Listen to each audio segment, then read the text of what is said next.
जय श्री राधे, जय श्रीमन नारायण। सभी हरि भक्तों को प्यार भरा राधे राधे।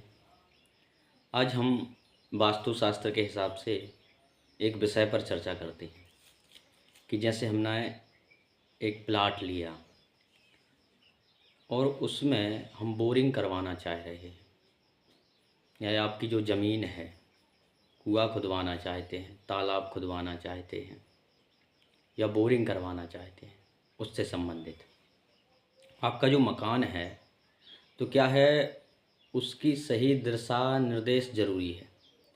अगर हमने उसको गलत दिशा में करवा दिया तो जीवन पर्यंत यह हमको दुख प्रदान करता रहता है, हमेशा दुख ही दुख होगा। इसलिए इस पर अच्छे से विचार कर लेना ही उचित है। किसी पंडित जी के पास जा कर के या तो पूछ लें, या फिर जो आपको वीडियो के माध्यम से मैं बता रहा हूँ उस हिसाब से करें तो आपको शुभ फल प्राप्त होगा। वो क्या है, जैसे कि हमारा जो घर है वो पूर्व मुखी है। सर्वप्रथम तो 4 दिशाएं हैं, पूर्व, पश्चिम, उत्तर, दक्षिण। अब इनमें कोण आते हैं, एक ईशान कोण हो गया, एक वायव्य हो गया, फिर नैऋत्य है, फिर अग्नि कोण है। तो हमको किस दिशा में करवाना है, कहाँ पर भूल करके भी नहीं करवाना है, इस बात का विशेष ध्यान रखें। जो आपके उत्तर और पूर्व का जो कोना है वह है ईशान कोण। अगर आप वहाँ पर बोरिंग करवाते हैं या जल का स्रोत वहाँ पर रखते हैं तो आपको यह बहुत ही लाभदायक होगा, शुभ फल देगा। पूर्व में करवाते हैं, जस्ट पूर्व में सामने, तो वह भी हमको शुभ फल प्रदान करता है।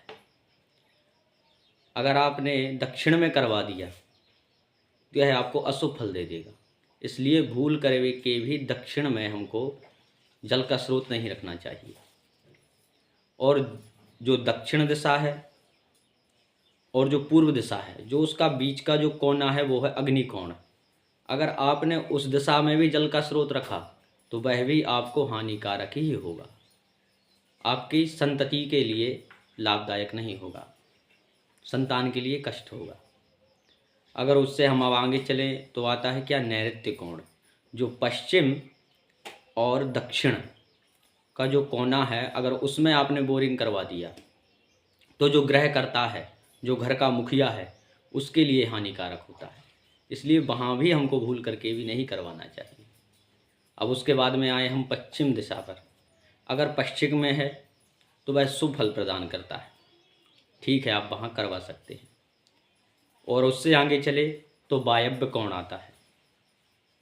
वायव्य कोण में क्या है, जो हमारा उत्तर की दीवार है और पश्चिम की दीवार है, और जो बीच में कोना बचा, अगर आप वहाँ पर करवाते हैं तो ये आपको अशुभ फल देगा, शत्रु से आपको परेशानी होगी।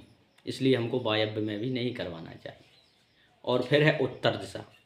अगर हम उत्तर दिशा का चयन करते हैं तो वह हमको शुभ फल प्रदान करता है।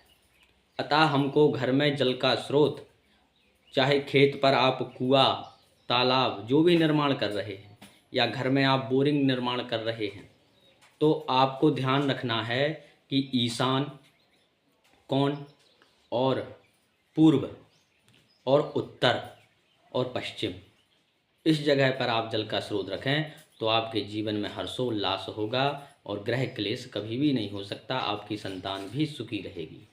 जय श्रीमन नारायण, जय श्री राधे, जय श्री राधे।